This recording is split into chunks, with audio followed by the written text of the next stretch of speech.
Welcome to another episode of the Make Mental Health Matter show. My name is Kelly Melissa Reinhart. I am your host. And if you've been watching this for a while, you already knew that information. But if you haven't, welcome to the show. I love to just start off the episodes sharing a little bit about, well, I'll tell you about my guest today, which I'm very excited about. But also, this show is really all about bringing you people resources in life. We oftentimes have these moments that either are challenging or they can be really, really amazing, or there are people in our lives who might be struggling or we look up to. There's so many different facets in life, and we travel these journeys, whether we choose the journey or it's a journey that we're kind of thrown into based off of an experience that we had. And if you've been watching this show for a while, you know that I lost my middle sister in 2017, who died by suicide. And that's really what got me into the journey of wanting to help others. I didn't know exactly how to help her, but I wanted to shift that energy into really helping others. And I do that through this show. And then I also do that through my nonprofit called Make Mental Health Matter. The point of starting this whole show was because I wanted to have people's experiences being shared with you as the audience. And now we are on E360 TV and Dream Vision 7 radio. And I just want to say thank you, a heartfelt thank you from me to you as the listeners or watchers, because I know the messages are really getting through. And the best part about all of this is that most guests that I have on, they've had an experience, they've been through a journey, and that's really what has led them into what they do today. We can take our traumas and turn them into triumphs, or we can share whatever experience we've been through so that others really can know that they're not alone. Really, that piece of hope. Like everybody's kind of looking for that piece of hope. But the reason why I'm super excited for my guest today, because she shares many, many passions that I do also, and something that my sister and I also shared, the love of dance, the love of music. And it's always been a thing. I mean, I have a whole entire sleeve all around dance and music because it has always been a part of my life. My mom was a music teacher. My sister, she danced, I danced. We used to dance in the kitchen like no one was watching, and it was the funnest thing ever. And now I get to share that experience with my son, who don't tell him, but he's better than I was when I was his age. So dance is a big part of my life, and that goes into the music side also. They say that when you are sad, you understand the lyrics, and when you're happy, you are able to just enjoy the music. So I can look at my Spotify account and there's all these chunks of, oh, yeah, I remember that time in my life. Oh, yeah, I remember that time in my life. Then you kind of mix them up. They have that randomizer and you're like, oh, wow, I haven't heard that song forever. Oh, and it takes you right back to that place. And I think that's the power of music. It's just, you can hear it in different times in your life and it changes your whole perspective. So, that's enough monologuing because I want to bring on my guest for today. But let me share a little bit about her before I bring her up. So, Karla Sue is a dynamic artist and healer who seamlessly blends her passion for music, dance, and innovative therapeutic practices for the treatment of trauma. As the host of the popular streaming show ICU with Karla Sue, which I've been on the I Have Today and E360 TV networks, she offers a unique platform to share her insights and expertise in holistic healing. With more than a quarter century of experience as a licensed clinical social worker, with her specialties treating in neurophysiology of trauma, Karla Sue has developed a reputation for her creative approaches to emotional, physical, and spiritual well being. Her performances are infused with elements of movement and sound, inviting audiences to engage both mindfully and joyfully. Each episode of her show highlights inspiring stories and practical tips that encourage viewers to explore their own healing journeys.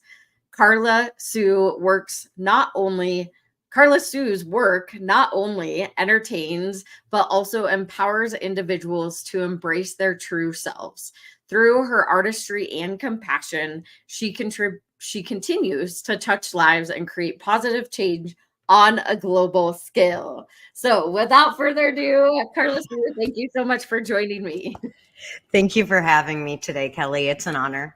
Yeah, I'm so excited. I know I came on your show and then now on mine, and I'm just really excited to share your experience with my audience. So, can you tell Mhm. a little bit more other than what I just shared? Yeah, absolutely. I have a story of multiple layers, just like everybody does. So I'll give you the bare bones. I was adopted, a confidential stranger adoption in 1969, and that really laid the foundation because we know, and as a neuroscientist clinician, I don't have a PhD in neuroscience, but I have credentialing for my neurophysiological work, the interventions that I use with people. It's really important to discuss and be aware of developmental stages in the child's life. And my undergraduate degree, I ended up switching from dance. I broke my back. Doesn't mean I stopped dancing, but I just switched majors to human development and family studies. And my specialty was the little tiny ones, the 0 to 3. And I got to tell you, starting with adoption, it's not a great way to start for people just generally. It's hard. There's a lot of things that people in regular families don't encounter, and we don't know how to handle those things. So that was sort of formative, generally over my lifespan. I've been trained and passionately pursuing all of my arts since I can remember, and I absolutely love them and can't live without them. But different things along my path made me choose relationships over my core true self. And I wouldn't change it. I love who I am. I love my life, but it gave me the compassion to understand other people, women and men, who may not be on their most authentic path, but they do it because they're worried about losing people. Yeah. And I know, so you also came on my special last month Yeah. that was all around suicide prevention and Mm. awareness. And I know that there's so many different layers to your story. And I love the fact that you openly talk about adoption. Whereas my family also, my daughter, I had her when I was 16 and I placed her for adoption. And my mom was adopted. Her adopted mom was adopted.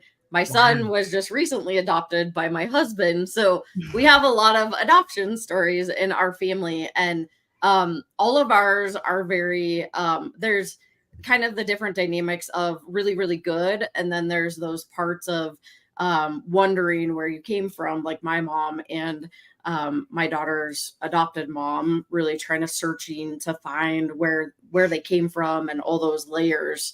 So I love that you do also share your journey through adoption. Yeah, that's a lot of adoption in your life. Wow, Kelly. I celebrate you. That's very, very hard. That's very, very hard. My biological mother and I connected. So strange. I found my biological father's lineage on Ancestry. It was just a gift to myself to find out, what am I? I don't look like my family. And I found out I'm Sicilian and Mexican and a little bit of Irish. And here we are. And I found her, and it turned out to be so difficult for her.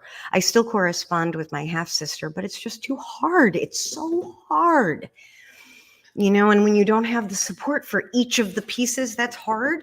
The big hard gets too much. Yeah. And I know, I mean, I love also the conversation about adoption. It's so different now versus then, right? Like Yeah. Colorado, which is where I'm at, it was closed adoption when I had my daughter, but it was open, suggested open adoption. So I've always known her, she's always known me. She's now sister to, like active sister to my son, and their family is just really our extended family. But I watched my mom go through very similar of going through ancestry and finding her family, and it was not a positive reason why she placed her for adoption. And so, and though, and back then, right, it was very, very sealed and Mm. closed, and things were crossed out, and it's very different now for sure. For sure. I don't it's interesting. Over the course of my life, I attract other adoptees, and it's like we are our own lost tribe. I'm also an alcoholic in recovery, and when you have a specific really, really damaging thing in your history, and you start seeking support and really the truth of yourself and come out of it, you do form these tribes. And adoptees, we attract each other because we know the wounds and we know how to fill them. I'm not sure it leads to healthy friendships and relationships, but it's interesting. Yeah, I've talked a little bit more with my daughter's adopted mom, and so they have a very different dynamic too. So she was adopted and both of her brothers were adopted. So their whole family, all the kids at least in the family were adopted. And then she found her birth mom when she was 35, and it ended up being a good experience for her. But then her birth mom ended up passing away, and my mom and her are very similar in age, not far from each other, which is interesting since she is mom to my daughter, right? And so Yeah, yeah. um but I acknowledge that there has been a lot of changes, and where I was going with Colorado was now I guess it's all open. Mm, They suggest, or it's not suggested, it is all open adoption. So mm. which gives you different rights, right? So not that I want to stay on the adoption piece, Mhm. but I know that that's a lot of your story and It really is. led you into what you do now. It does. It's a huge part of my story because I chose my career in music in New York when I was 24. I chose to come home because my mom, I believe, was afraid for me. We have a history of trauma in the family and losing people to death. And it just happens, but it's unsettling. And when it happened when I was two, I think everybody lost their dang minds because nobody knew how to handle that back in 1971. I have memories of that. But so I expressed myself and I just naturally came alive in a studio of any kind, dance, music, and theater. And my family really, really celebrated that with me. But it was interesting when it was a little too scary. And I was scared too. Oh my gosh, was I scared being in New York by myself? But I was excited too. And when she said, no, I won't go into it, but it was very clear. So the decision had been made for me and I complied. And I've spent the rest of my life following her footsteps. She was a clinical social worker, a PhD. We both have two masters. She has the PhD on top. I never found any reason or money to go for that. And so I followed in her footsteps, and I'm really good at what I do, and I believe in it passionately. And I also need to be an artist. So 30, 30 years, 30 years after 30 years, more than 30 years after I chose my family over I chose myself, I'm now integrating all of it and choosing me, not above anybody else, but it's just choosing me. I'm 55. It's time. Yeah. And I mean, um, I know that you have like several certifications and degrees, and all of these things, right? Like, this is what's popping into my head is like all these things we're kind of filling in this hole, but what we have to like get to is how do we take care of ourselves? How do we choose ourselves? And that's what I'm hearing you say. It's really hard. It is really, really hard for anybody, and especially people who have just generally are born HSPs with highly sensitive nervous systems. And we find that the percentage in each generation of people with highly sensitive central nervous systems, which makes us more reactive, it makes us because we're more reactive, it makes us not take the time necessary to respond and be mindful about our choices.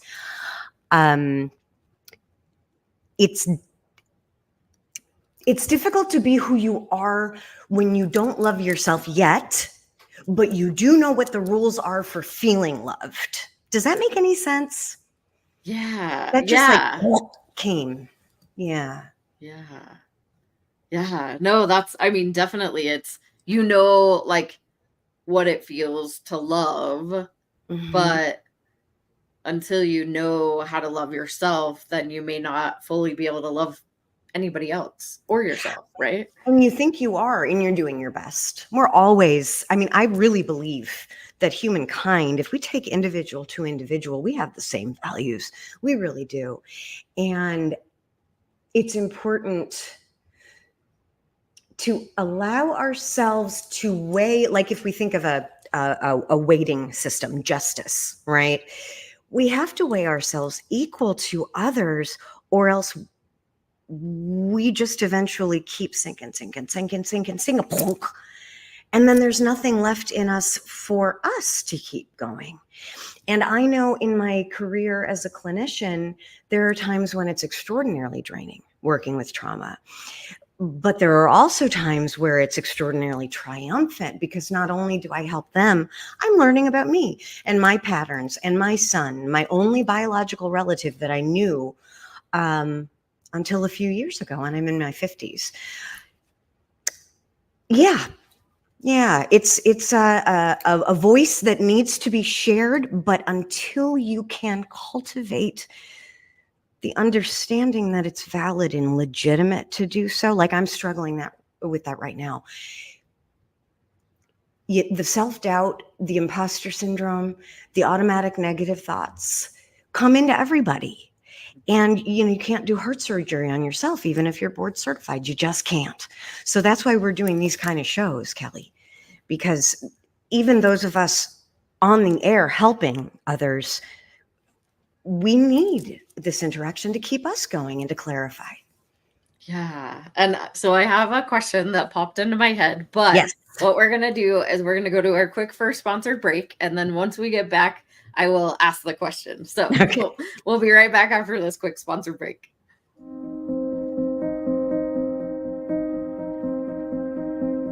I lost my middle sister, Carrie, to a completed suicide on February 20th, 2017.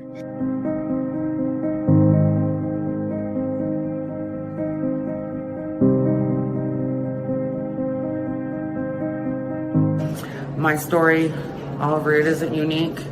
I am a domestic violence survivor and a recovering addict.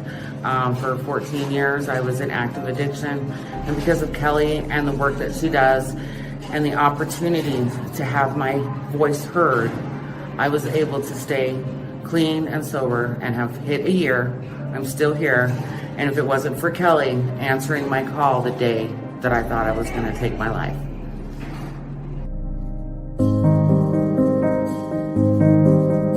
Curious, and I know that I've heard a lot in the BIPOC community, it is very hush hush. It's like one of those things that you don't talk about. Like you literally feel like it's not a conversation you can have. So can you talk a little bit more about that?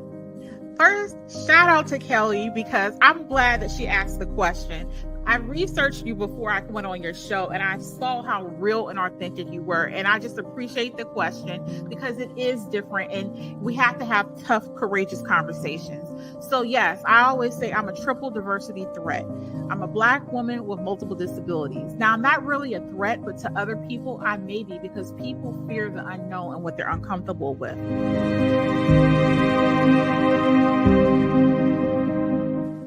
Kelli's passionate commitment to mental health awareness is a beautiful thing. It's clear in her social media posts, it's clear in the resources that she puts together, in the activities that she provides, her collaboration with organizations, and the consistent way that she continues to deliver a message encouraging people to understand that they can share openly and to break the stigma around mental health. Kelli's topics cover children and adults, talk about things that we can do as a community, things that we can do individually, and her website is packed with information and resources and all kinds of contacts that you can use to reach out, whether you're dealing with something yourself or you're looking to help somebody else who is struggling. I encourage you to check it out. And like that, we're back. If you happen to be just joining the Make Mental Health Matter show, thank you so much for watching. Make sure you go back and watch the beginning of this so you know a little bit more about Karla Sue and her story.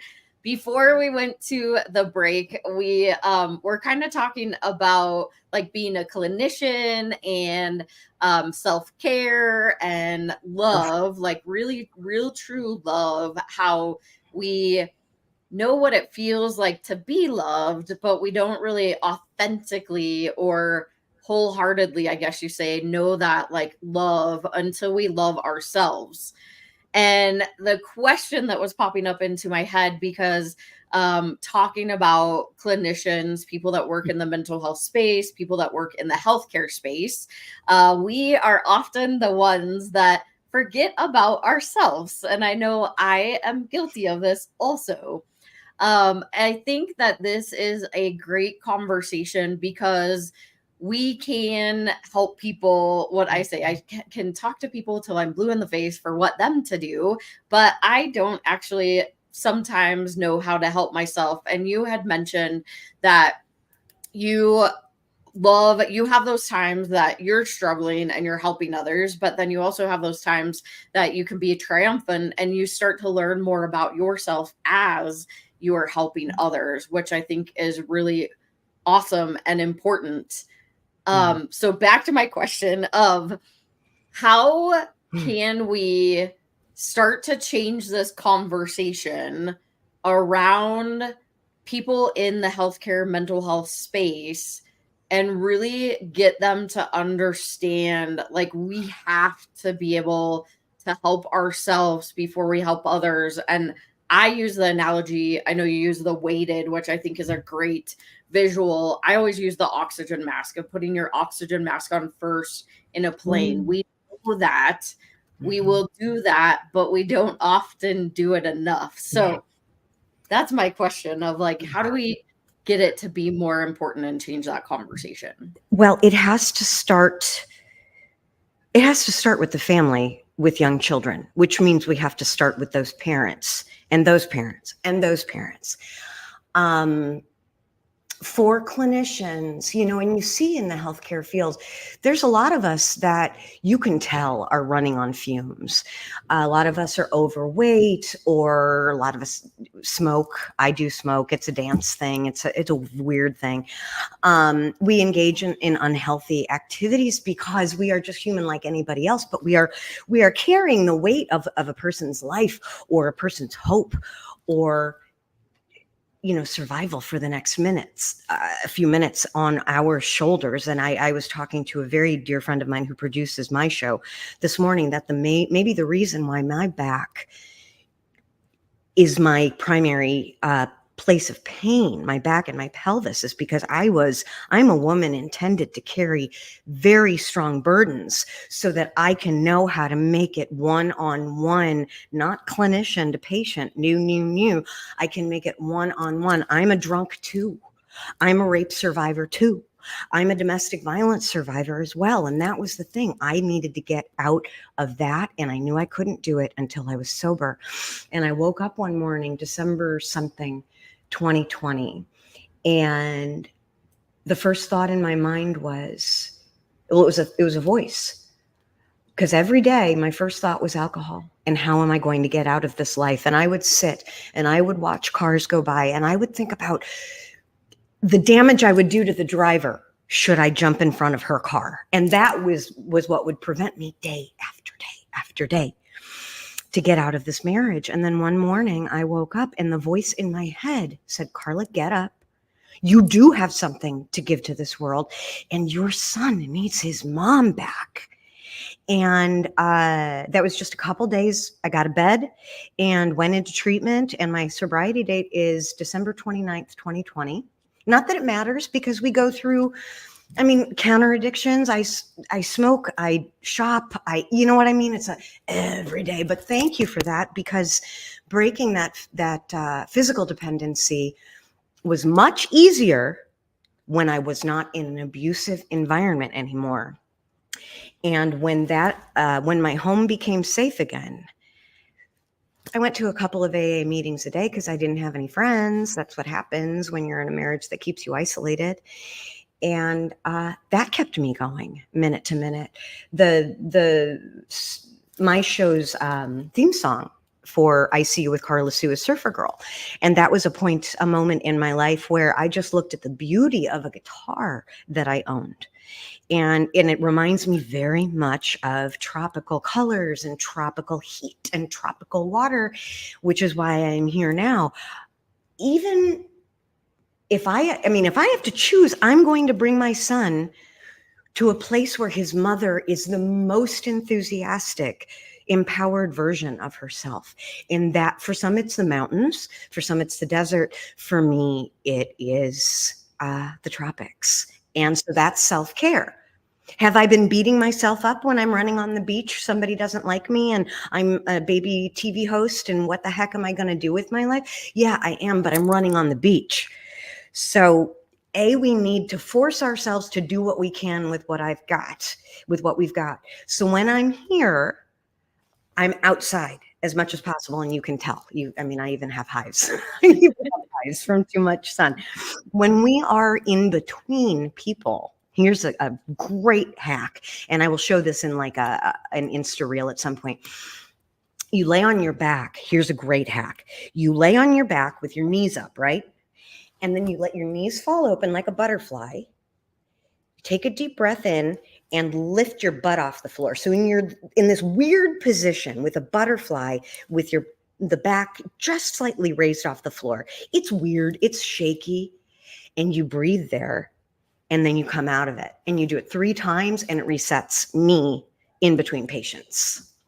Wow. But in terms of sustainability, I've just told you about vacationing and I've told you about immediate, results. I know that I'm really not well when I can't eat and I can't play my flute and I'm not interested in my guitar. And I know that something has to change. So I have another hack that I'm going to share with you guys. I could run out and get it, but that would be really weird. I'm a yoga teacher and I've been a yogi for a very long time. And my first book, This Road Leads Home to Me on Becoming a Yogi, is about to be republished, re-released. And it's about the paradigm shift from clinician in Western medicine to humanist in no category through yoga. And I believe in the power of the chakras, which are energy meridians. Each medical system has their own color. So what I have colored glasses to drink from, and I put them in the setting sun and during the moon, and I make an intention. And my intention is, a lot of times because I'm an alcoholic, I can't manage this. And I'm giving it to you. And I hold the vessels with the lower chakras, the reds and the orange and the yellow. And I say, I don't feel safe and I don't know how to feel safe. So I'm giving it to you. And the higher chakras, I didn't feel like singing today. I'm giving that to you.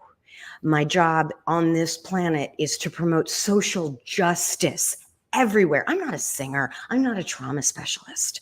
I'm about social justice. And my little hack of toasting to colored pretty little glasses that I put in the sun and the moon, it makes me reflect then every time I take a sip during the day. Oh, that was a hard meeting. I feel like running away. I feel like, hiding under the covers. Let me have some of that red. Let me have some of that orange. Let me have some of that yellow. And it puts my mind back on at a mindset shift of I've given it up. I've given it up because pushing, you never succeed and you drive yourself mad. If you give it up, it's counterintuitive and it's terrifying if you've never done it before. What is your experience with surrender? Yeah, so there's so many things going through my head right now because I one of my coping mechanism is just keep going, like just keep going, right? And I have learned over time that I have to find the pause. Otherwise, I get burnt out really, really quick. However, I am still trying to practice it more. And I like what you said was giving, like, so those emotions, like the hard emotions, right? Like giving that up instead of trying to fight those emotions, which interesting that we're having this conversation because I was literally laying in bed last night and I was really, really tired, but then I like woke up and there was something I heard outside. Then my mind immediately goes to like, is that a gunshot? Like, is my kid safe? Like I started going into a negative spiral of thought. And I stopped myself, which I've never done in the past because I could almost feel my heart like beating, like, am I going to get up and I'm going to go check on him? And I was like, where did these thoughts come from all of a sudden? And then I was like, okay, pause. I'm going to acknowledge that I'm having this fear right at this moment. These are the thoughts that I'm thinking. Are they true? Are they not true? And then I was like, okay, I'm going to soak in and like, again, acknowledge what I'm feeling right now, which is not something that I normally do, but I've been trained in the past how to do it. I just haven't implemented it until last night. And I was like, wow. And then I started breathing through it, which is another thing that because I could feel myself stopping like my breath. And I was like, why am I not breathing? Like, am I really fearful in this moment?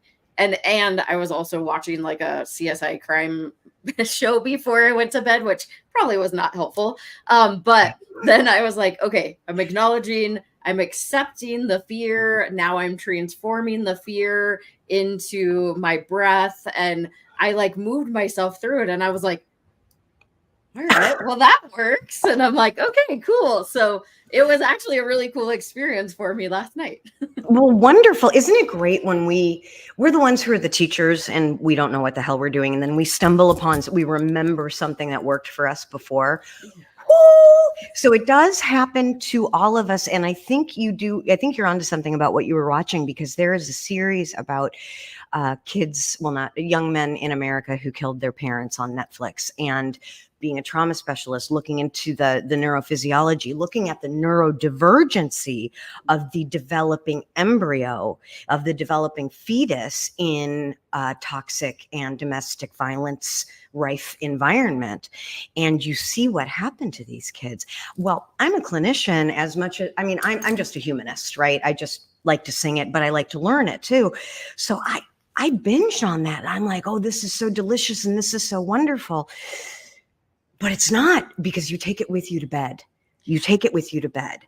So my suggestion to people out there is not to do what Kelli and I did last night and have some sort of a reset, a gong, a chime, a prayer. I mean, even if you don't believe in God, a prayer to the trees or to the flowers, something to reset. Yeah. So we're going to go to our last quick sponsor break. Then once we get back, we'll talk a little bit more about this. I love this conversation. So we'll be right back after this quick sponsored break.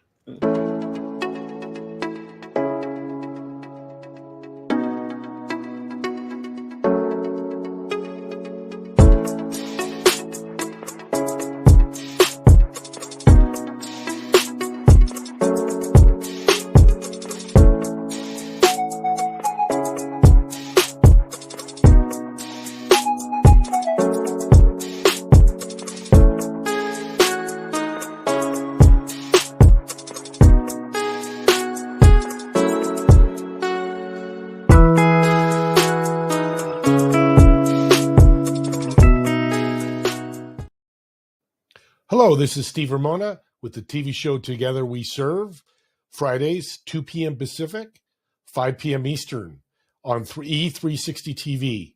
Together We Serve. Hi everyone, I am Sinead from Bredor. I'm from Johannesburg, South Africa. Please join me in my Power Hour every Sunday, 12 o'clock Pacific Standard Time on E360 TV. Mwah! And like that, we're back again. We are. All right. So that was so I love how the conversation just kind of always flows, in these different ways. And having the message of, even though we are in the mental health space or the healthcare space, or we are people who help others, we also have to be reminded that we need to help ourselves first. And I love the different types of ways that you shared, especially I'm going to have to try the laying down on your back and the butterfly and breathing through that. I think that will be a great way to just reset, but then also being able to give it up, like whatever your belief is, like if you work with the chakras, if you believe in the energy and the healing. And I do know I download an app on my phone that kind of has the tones of each of the chakras, and then the colors come up, which I am one of those people, and you may be like me if you're listening or watching, that you're like, I don't know if this actually works. I oftentimes used to say that, and then I was like, it's not going to hurt anything to try.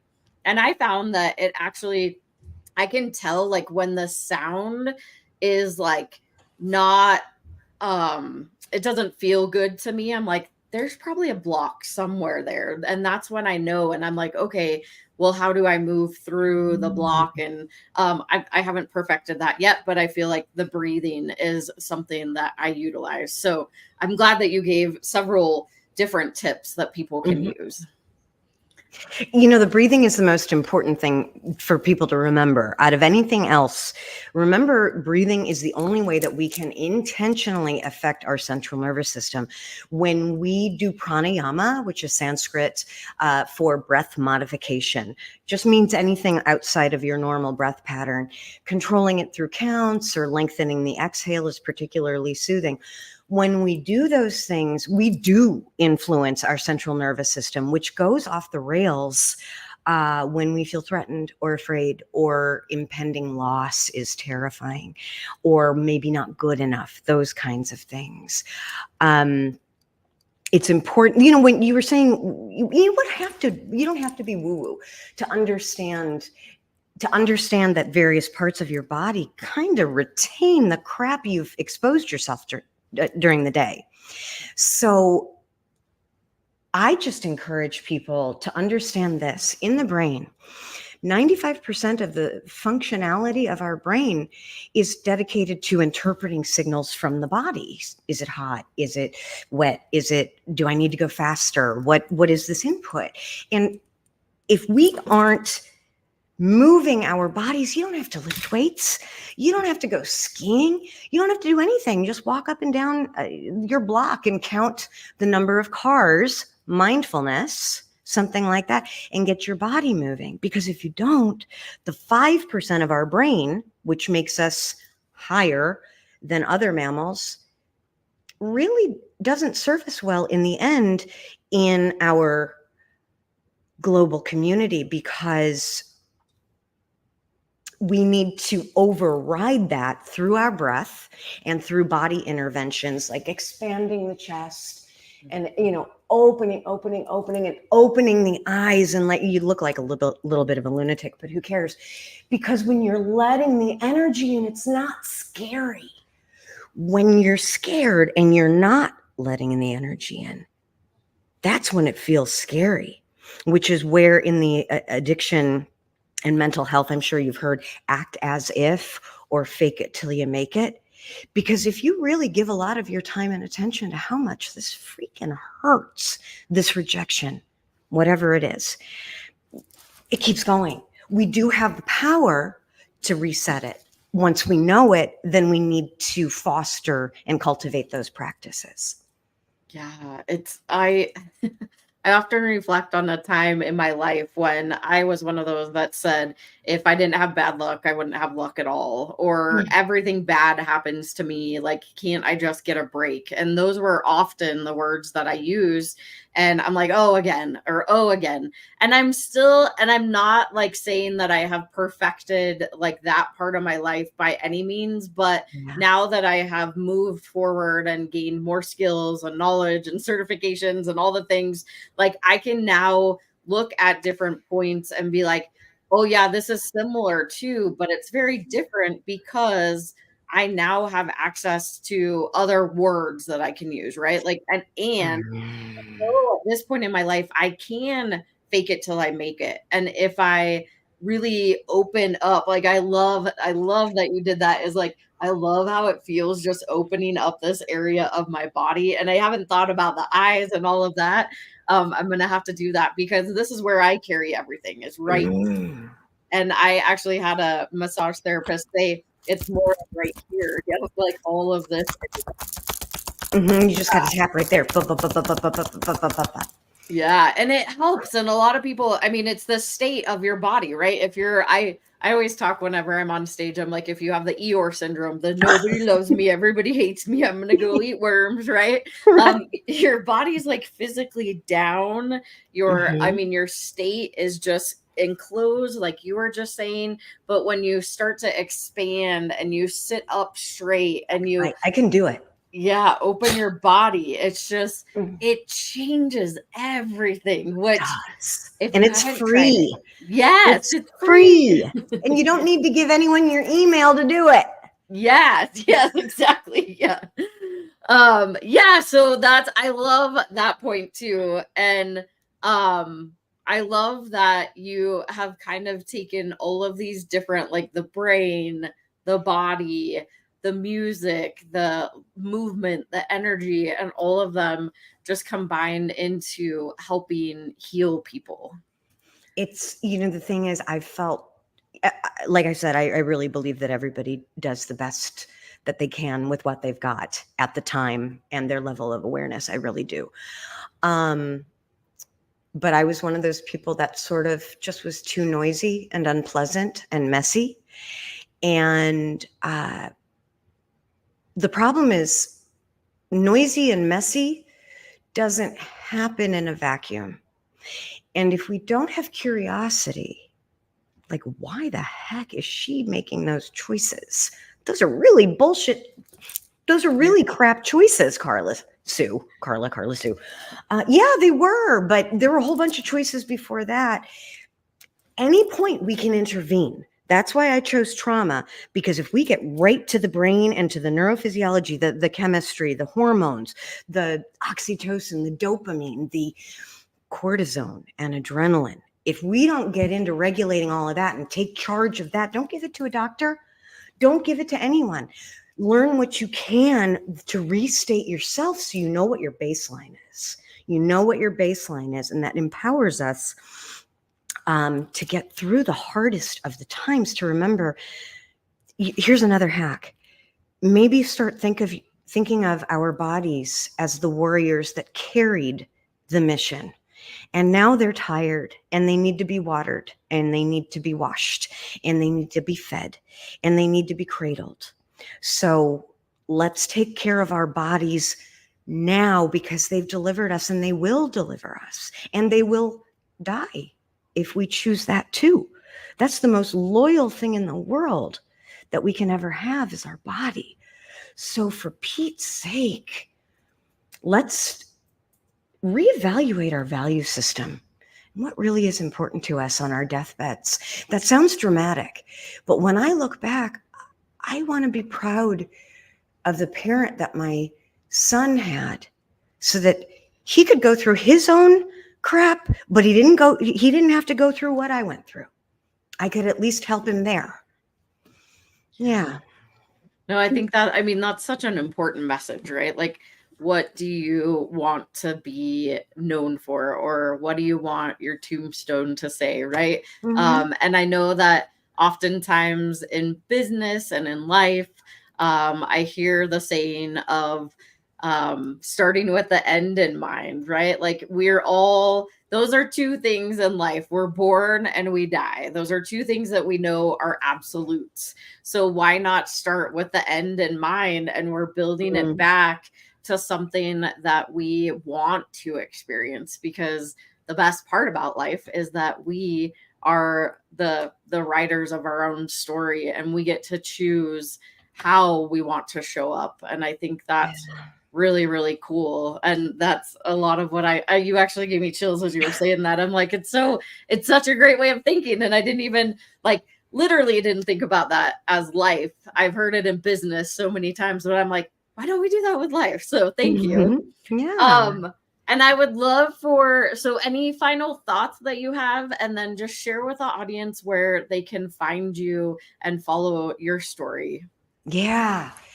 Golly. Final thoughts. The final thought that I want everybody at home to know. This is really important. We are part of something so big that we don't even know it. We are part of something. The chair that I'm sitting on was delivered by a person who drove a truck that was made in Korea. The chair was made in Vietnam. If you just look at it in this three-dimensional reality, we're all connected. We can't survive without one another, literally. Then take it a step higher, everybody. Don't see Karla Sue. See, oh, I definitely wouldn't have done that. Or, yeah, I did get her on that. And find yourself in Kelli's stories, in my stories, because stories have power. Much more power. Sticks and stones, crap, wah. Words are the most damaging thing, and repeating words to ourselves, to others, receiving them will damage us, and the body will become sick. Pay attention to yourself, because you have a right. You have a right, a God-given right, to be free and unencumbered and untethered, responsible, loving. Don't make up our own minds. Those of us who've been through the struggle, we find, whatever the struggle is, we find new, novel ways, and every voice counts. So join people out there. You find me fine. I mean, Karla and Lulu on Instagram. You can find me as Karla Bonkowski-Magnan, or my band, Karla Sue and the Very Blue. On Facebook, you can find me, Karla Bonkowski-Magnan. On LinkedIn. But what I want you to remember, I'm not any more important than you. I just happen to be on Kelli's TV show right now. Tell your story. It heals you. Amazing. And I do have one of the links. It's facebook.com/Karla.b.magna. And that's KARLA.B.MAGNAN. You got it. For those of you that are listening, Or Karla Sue and the Very Blue, you can look me up too. Karla Sue and the Very Blue. I love Mhm. that. This was an amazing conversation. Thank you so much for being a guest on my show. I am so honored that you came even while you were on vacation. Oh my God. Well, I had to do it because it's Suicide Awareness Month, the one we're filming. And I'm just as nutty as anybody else. I just have more letters after my name and maybe a couple of good girlfriends to confide in. So thank you for letting me share my home. I don't really own this. It's a timeshare, but share in my heart's home with you. Absolutely.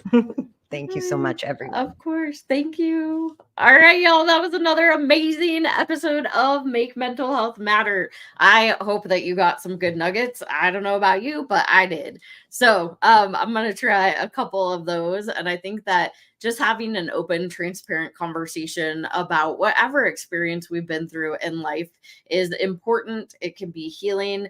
And remember, no matter which image you want to take away, but you really have to be able to put your own oxygen mask on first before you're helping others, or when we are waiting and we're putting people so much higher than we are, eventually it's going to break. The scale is going to break. So how can we get that evenly balanced? Or maybe we need a little time for self-care that we are weighting ourselves higher than others. However you imagine it, just imagine that you can do it and you can be a part of whatever experience you want to be or journey you want to follow. It is your choice. You are the writer of your own story. No matter what you do, write in to come back next week. Every single Monday, I go live, whether it is on E360 TV at 5 p.m. Mountain Time, or you can listen on Dream Vision 7 Radio by simply saying, Alexa, play Dream Vision 7 Radio at 5 a.m. or 5 p.m. And I will see you next week. Bye, y'all.